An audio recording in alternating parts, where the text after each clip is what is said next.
소인수라 함은 소수이면서 인수를 얘기해.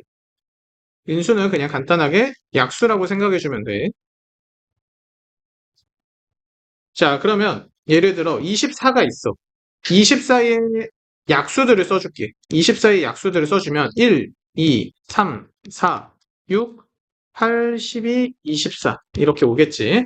자, 이 중에 소수만 남길 거야. 1 소수 아니고 4 합성수, 6 합성수, 8 합성수, 12, 24 전부 다 합성수예요.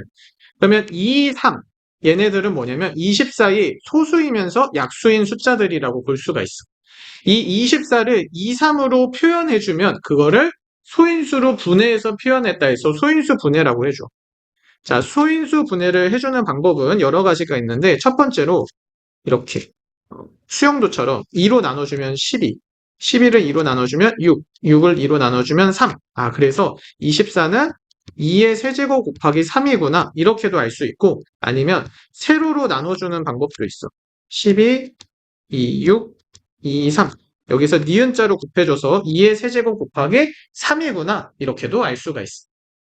이렇게 소인수 분해를 해줄 수가 있고 여기서 뒤에 개념을 좀 더 자세히 알기 전에 얘네 및 지수 차수 동류항을 잠깐만 보고 갈게.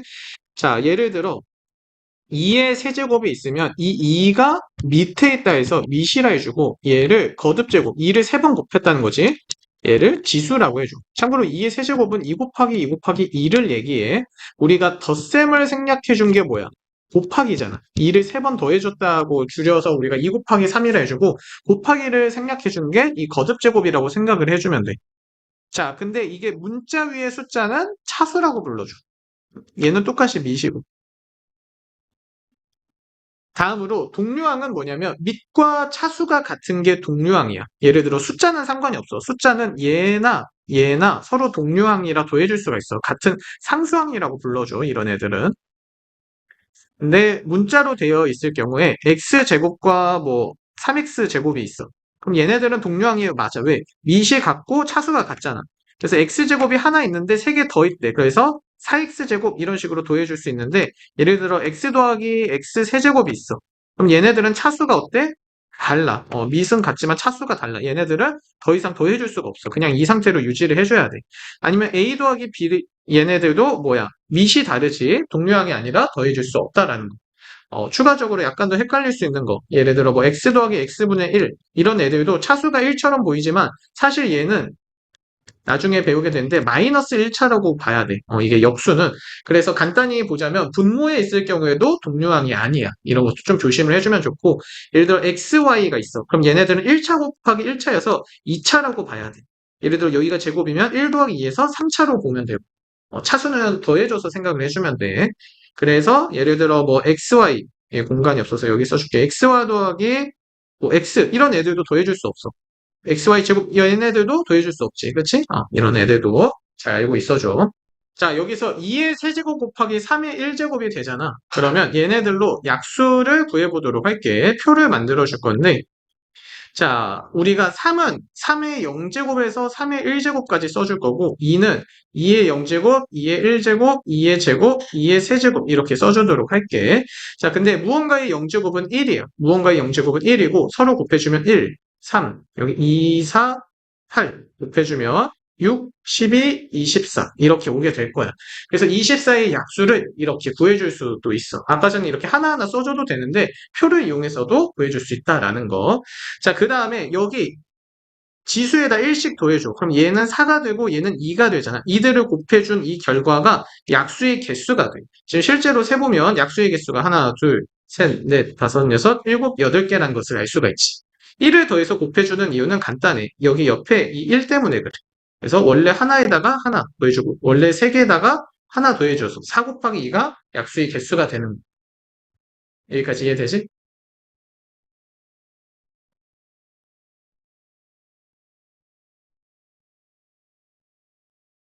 12와 18이 있어. 자, 12의 약수의 개수 뭐야? 아니, 약수 뭐 있어? 1, 2, 3, 4, 6, 12가 있지. 자, 18에서는 약수 누가 있어? 1, 2, 3, 6, 9, 18이 있잖아. 자, 여기서 공약수를 찾아줄게. 공약수라고 하면 공통된 약수를 얘기해. 그래서 2, 1도 있구나. 3, 그 다음에 6. 그리고 나머지는 지워줄게. 얘네들이 공약수야. 자, 이 공약수 중에 가장 큰 애가 있지. 이 가장 큰 애를 뭐라고 불러주냐면 최대 공약수라고 불러줄 거야. 다음으로는 12와 18의 배수를 써보도록 할게. 12, 24, 36, 48, 60, 72, 점점점. 자, 얘는 18, 36, 54, 72, 점점점. 이렇게 봤을 때 지금 배수 중에 공통된 배수, 그거를 공배수라고 해줘. 이 공배수들을 보면 뒤에도 계속 생기겠지. 이 중에서 가장 작은 애를 찾아줄 거야. 얘를 최소 공배수라고 해줘. 자, 이 최대 공약수와 최소 공배수는 특징이 하나 있어. 이 최대 공약수는 이 최대 공약수에 약수를 써주면 신기하게도 공약수가 돼. 실제로 보면 6이 약수 뭐야? 1, 2, 3, 6이잖아. 공약수랑 동일하지. 마찬가지로 최소 공배수에 배수를 써주면 얘네들은 공배수와 같아. 실제 보면 36의 배수 보면 뒤에 계속 이어지고 있다라는 걸 볼 수가 있지. 자, 다음에는 소인수 분해를 이용해서 이 최대 공약수와 최소 공배수를 빠르게 구할 수 있는 방법이 있어. 자, 12와 18을 동시에 나눠줄게. 2로 나눠줄 수 있지. 6, 9가 되고 다음 3으로 나눠줄게. 2, 3이 돼. 이때 일자로 곱해주면 이 결과가 최대 공약수가 돼. 6, 최대 공약수. 다음에 니은자로 이렇게 곱해주면 얘네가 2 곱하기 3 곱하기 2 곱하기 3 계산해주면 36이지. 얘네들은 최소 공배수가. 그래서 아까처럼 이렇게 일일이 써서 구하는 게 아닌 그냥 간단하게 나눗셈을 통해서도 우리가 최대 공약수와 최소 공배수를 빠르게 구할 수 있다라는 거. 다음 세 숫자가 있을 때 예를 들어 18, 24, 28로 할까? 이렇게 세 숫자의 최대 공약수와 최소 공배수를 구할 때는 약간 차이점이 있어. 두 숫자를 할 때랑. 자, 같이 한번 보도록 할게. 자, 2로 나눠줘. 얘 9, 12, 14가 돼. 자, 그러면 보통 아까 전까지만 해도 동시에 두 숫자를 나누어 줄 수 있을 때까지만 나눠주고 그 뒤에 멈췄는데 여기서는 아니야. 여기서는 자, 일단 멈추긴 할 거야. 자, 9, 12, 14. 여기서 세 숫자를 더 이상 동시에 나누어 줄 수 있는 숫자는 1밖에 없어. 근데 1로 나눈 건 의미가 없고, 자, 여기서 멈춰줄 거야. 그럼 이 멈췄을 때 얘를 일자로 왼쪽에 곱해준 게 뭐가 돼? 최대 공약수가 돼. 다음에 여기서 이어서 나눠줄 거야. 두 숫자만 나누어줘도 나누어주도록 할게. 얘 3이 되고 4가 되고 안 나누어지는 애는 그대로 내려올 거야. 또 나눠줄 수 있지? 2로 나눠줄게. 3 그대로 내려오고 4는 2가 되고 14는 7이 될 거야. 더 이상 나눠줄 수 있는 숫자가 없지. 1을 제외하고. 자, 이때 니은자로 곱해주는 게 최소 공배수가 돼. 약간 다르지. 자, 그래서 곱해주면 2 곱하기 3 곱하기 12에다 2 곱해주면 24. 3 곱해주면 72, 6 곱해주면 144. 좀 숫자 크게 나오네. 7 곱해주면 8, 2, 98에 2 더해주면 1008이 나오겠지. 이거는 쌤이 숫자를 임의로 잡아서 좀 예시가 어렵게 나왔는데, 얘기를 해주고 싶은 게, 나눗셈을 하다가 두 숫자일 때는 멈출 때까지 나눠줘. 그래서 그 멈출 때까지 해준 이 왼쪽에 분홍색들의 곱이 최대 공약수가 되는 거고, 자, 그 다음에 니은자의 곱이 최소 공배수가 돼. 그 다음 세 숫자, 네 숫자 이렇게 여러 개의 숫자를 해줄 때는 전체를 나눠줄 수 있을 때까지 하다가 멈춰. 그 멈출 때까지 왼쪽들의 곱, 얘 2 말고 밑에 더 있었으면 더 곱해줬어야겠지. 근데 2밖에 없어서 2가 이제 최대 공약수가 되고 최소 공배수는 두 숫자만 나눌 수 있어도 계속 나눠줄 거야. 끝까지. 그 끝까지 나누었을 때 니은자로 곱해주는 게 최소 공배수가 돼.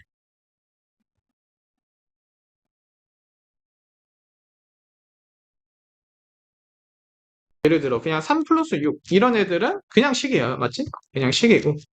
그리고 x 플러스 1 이런 애들은 뭐야? 1차식이지. 1차식. 이런 애들은 그냥 식이고. 다음 x 플러스 1은 0이라고 붙어버리면 는 0. 이렇게 등호가 같이 들어오면 방정식이 돼. 다음에 만약에 방정식 중에 왼쪽 오른쪽 좌우 대칭이야. 이런 애들은 방정식이 아닌 항등식이라고 불러줘. 항상 등호가 성립하는 식이라 해서 항등식이라고 불러주고 이 방정식인데 차수가 1차잖아. 그러면 1차 방정식이라고도 불러주지. 그러면 예를 들어 x제곱 플러스 3은 0. 이런 애들은 차수가 2차니까 2차 방정식이다. 가장 높은 차수로 불러주면 돼.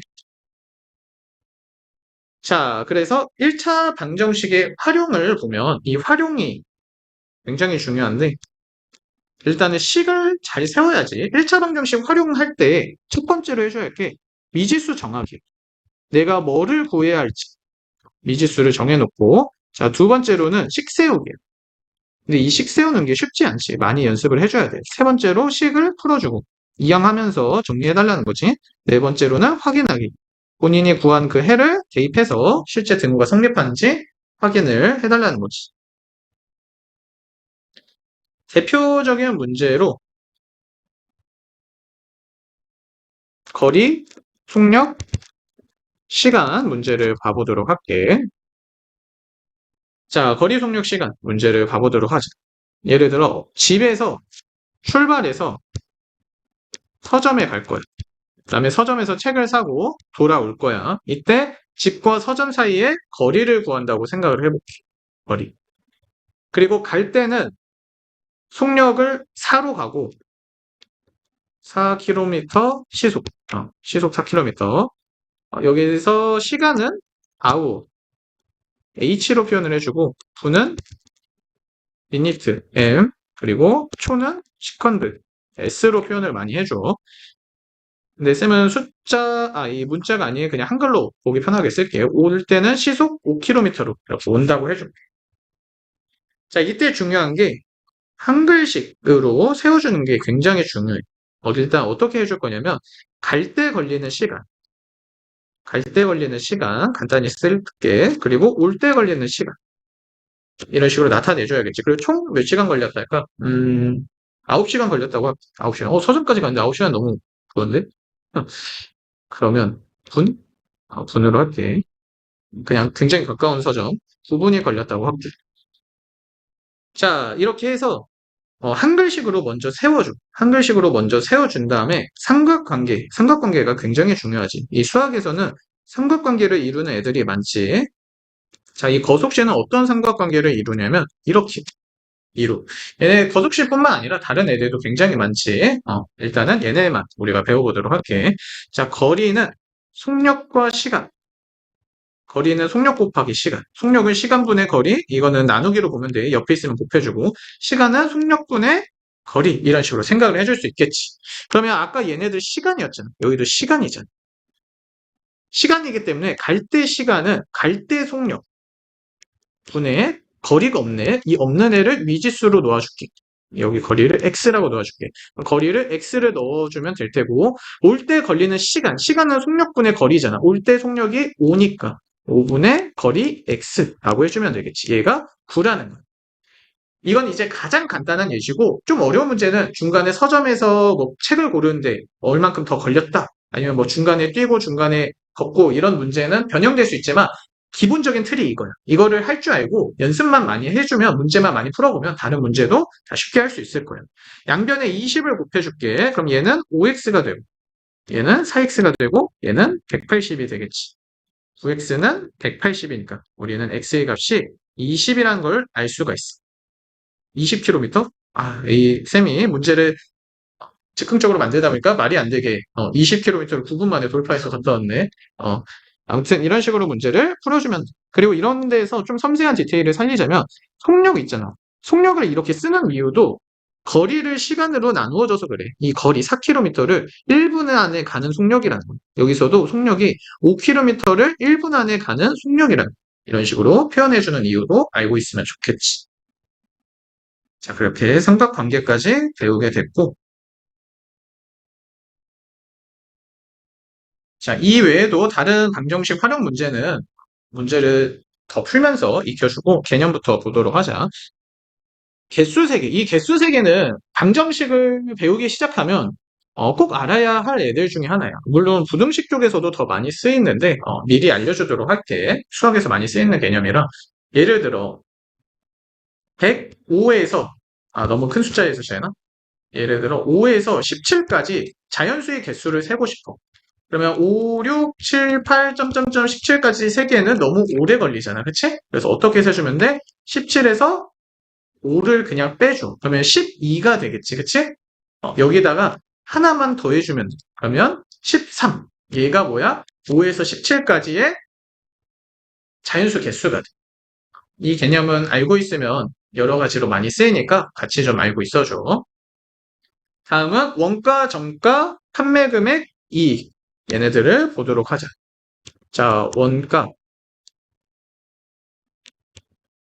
정가, 판매 금액, 그냥 판매라고 해줄게. 이익.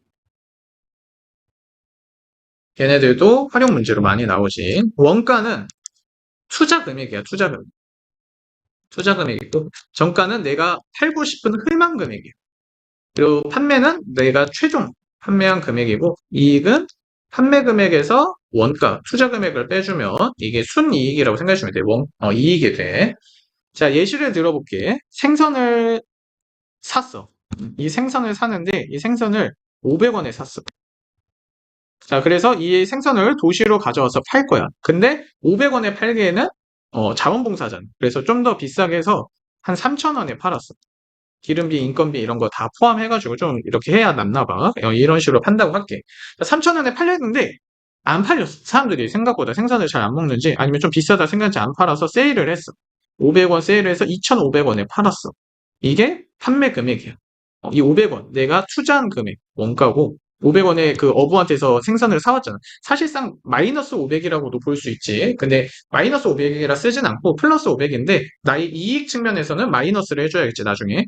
정가는 내가 뭐야? 희망해서 팔고 싶은 금액이 정가고 판매 금액은 결국에 내가 최종으로 판매한 금액. 정가랑 판매 금액은 같을 때도 있어. 내가 정가에 내놨는데 그대로 팔리면 그대로 판매 금액이 되겠지. 자, 이익은 지금 어떻게 돼? 그리고 원래는 한글 같은 경우는 원래 다 이렇게 바로를 해주는 게 맞아. 자, 이익은 판매 금액 2,500원에서 원가 500원을 빼주면 되겠지. 그래서 2,000원이 이익이 되는 거야. 이게 원가 정가 판매 금액 이익이 되는 거야. 자, 이렇게 정리를 해주고.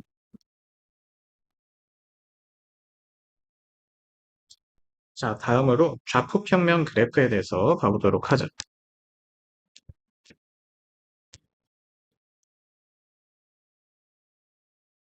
X축, 얘를 원점이라고 해줄 거예요. 다음으로 여기를 제1사분면, 제2사분면, 제3사분면, 제4사분면이라고 해줄게. 자, 그 다음에 이 위에 있는 점을 x, y라고 해주고 이 x는 좌우, 왼쪽, 오른쪽 움직임을 의미해. 그리고 y는 상하, 위아래 움직임을 의미해. 그래서 왼쪽 그리고 위로 두 칸 올라갔다고 해주면 참고로 왼쪽은 마이너스, 오른쪽은 플러스. 왼쪽은 마이너스, 오른쪽은 플러스, 위에도 플러스, 밑으로 간 건 마이너스라고 해줘. 그러면 이 점의 좌표는 우리가 왼쪽으로 한 칸, 그리고 위로 두 칸 갖다 해서 마이너스 1,2라고 해줄 수가 있어.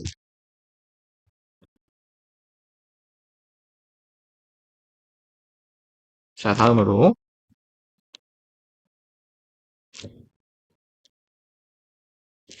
그래서 얘네들이 오른쪽으로 갔을 때는 플러스잖아. 그리고 위로 갔을 때도 플러스라 제1사분면은 점이 특징이 플러스 플러스예요. 제2사분면은 뒤로 가고 위로 갔잖아. 왼쪽으로 가고 위로 갔으니까 마이너스 플러스. 다음 여기는 왼쪽 아래.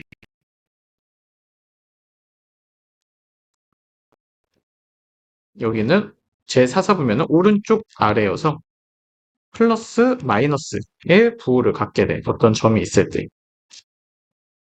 그래서 각 사분면의 특징을 알고 있어주면 좋아. 다음으로 정비례 반비례를 봐보자.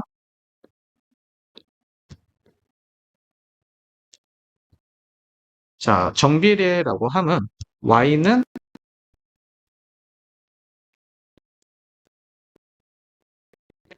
가 되겠지. 그래서 얘네들은 x분의 y가 a로 항상 일정한 그런 직선을 얘기해. 자, 어떻게 생겼냐면 얘네가 원점을 지나는 직선이에요. 원점이라면 여기 0,0을 얘기하는 거야. 그리고 이렇게 지나가도 되겠지. 원점을 지나가는 수많은 직선들. 얘는 제외하고. 얘는. 자, 그렇게 해서 우리가 이 A 값이 커지면 커질수록 Y축에 붙게 되고 반시계 방향으로 돌아가. A가 커지면 커질수록 반시계 방향으로 돌아간다라는 것을 알고 있어줘. 그리고 A가 작아지면 작아질수록 시계 방향으로 돌아가.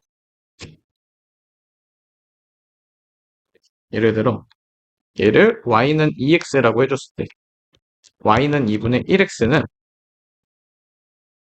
이렇게 생겼어. 자, 그리고 Y는 2X란 것은 뭐냐면 이 2가 1분의 2라고 볼 수가 있어. 그래서 한 칸 증가했을 때 두 칸 증가하는 기울기를 갖고 2분의 1은 두 칸 증가했을 때 한 칸 증가하는 기울기를 갖게 돼. 그래서 이 A라 함은 기울기를 의미해. 기울기. 그리고 이 기울기는 X 증가량분의 Y 증가량이라고 해줄 수가 있어. 지금 두 칸 증가했을 때 한 칸 증가했을 때가 2분의 1이고 한 칸 증가했을 때 두 칸 증가했을 때가 2였지. 자, 근데 증가량이라 해서 무조건 플러스인 건 아니야. 두 칸 증가했을 때 한 칸 감소하게 되면 이 그래프는 y는 두 칸 증가에 마이너스 1x가 되겠지. 근데 표현을 이제 x 증가량분의 y 증가량이라고 할 뿐이지 증가량에서 항상 플러스인 건 아니야.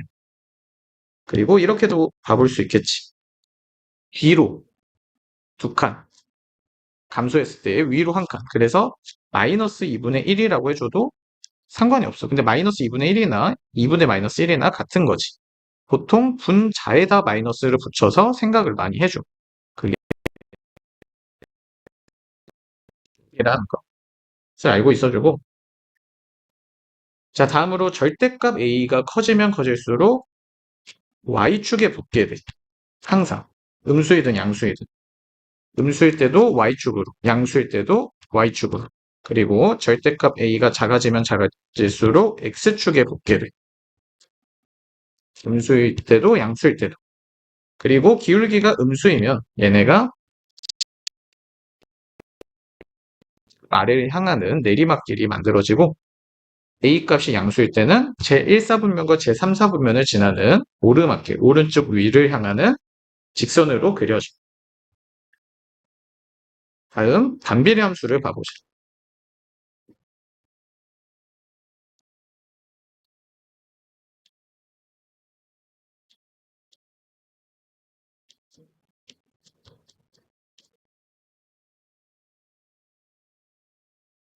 x분의 a 형태로 생겼어. 정비례와 차이를 보자면 x가 분자에 있으면 정비례고 분모에 있으면 반비례예요.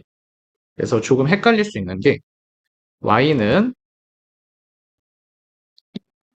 x분의 2 이런 거는 반비례고 2분의 x 또 아니지 도가 아니라 얘는 정비례예요. 분수가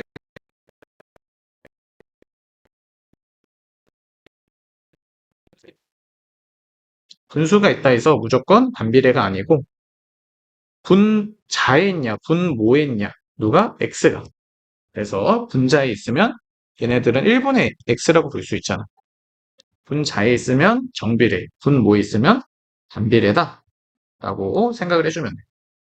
자, 마찬가지로 x가 이항에서 좌변으로 가주면 xy는 a가 되겠지.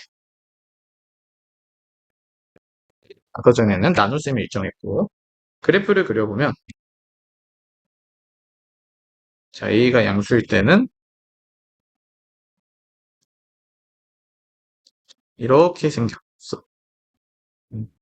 그리고 x축, y축에는 닿지 않아. 이거를 점근선이라고도 해주는데 점점 근접하지만 절대 닿지 않아. 그리고 a가 음수일 때는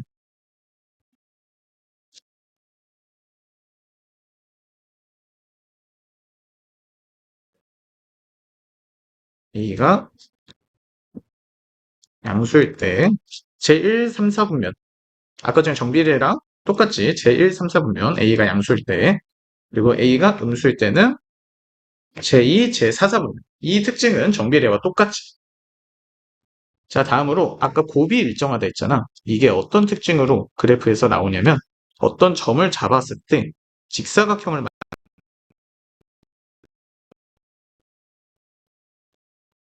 직사각형을 만들어주면 그 직사각형의 넓이가 항상 일정해. 자, 이 직사각형의 넓이나 이 점을 잡고 직사각형을 만들었을 때 이 직사각형의 넓이나 그 직사각형의 넓이가 항상 일정하다는 거예요. 같은 식에서는 항상 일정해. 자, 그리고 A가 음수일 때는 넓이가 음수일 수는 없잖아. 그래서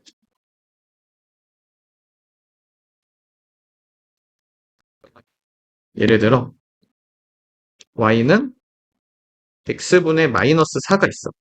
그럼 이 점을 잡고 직사각형을 만들었을 때 이 사각형, 직사각형의 넓이는 절대값 마이너스 4로 같겠지.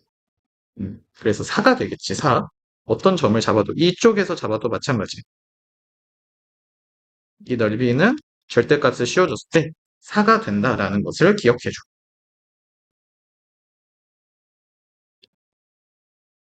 자, 그리고 A 값이 커지면 커질수록 A가 양수일 때는 A가 커지면 커질수록 원점으로부터 멀어져. 원점으로부터 멀어진다. 멀어진다는 것을 이렇게 표현을 해줄게. 자, 다음으로 원점에 가까워져. 원점에 가까워진다라는 거. A가 음수일 땐 반대예요. A가 커지면 커질수록 원점으로부터 가까워지고 A가 작아지면 작아질수록 원점으로부터 멀어져. 을 기준으로 보면 절대값 A가 커지면 커질수록 원점으로부터 멀어지고 절대값 A가 작아지면 작아질수록 원점으로부터 가까워져.